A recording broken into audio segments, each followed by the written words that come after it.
ఆంధ్రప్రదేశ్ రాష్ట్ర పోలీస్ అధికారుల సంఘం రూపకల్పన చేసిన పోలీస్ డైరీ 2026ను కర్నూలు ఎస్పీ శ్రీ విక్రాంత్ పాటిల్ ఐపీఎస్ గారు శుక్రవారం జిల్లా పోలీస్ కార్యాలయంలో ఆవిష్కరించారు.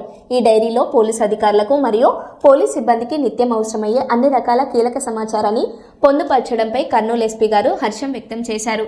ఈ డైరీ విధుల్లో ఉన్న పోలీసులకు ఎంతో ఉపయోగకరంగా ఉంటుందని ఎస్పీ గారు ప్రశంసించారు.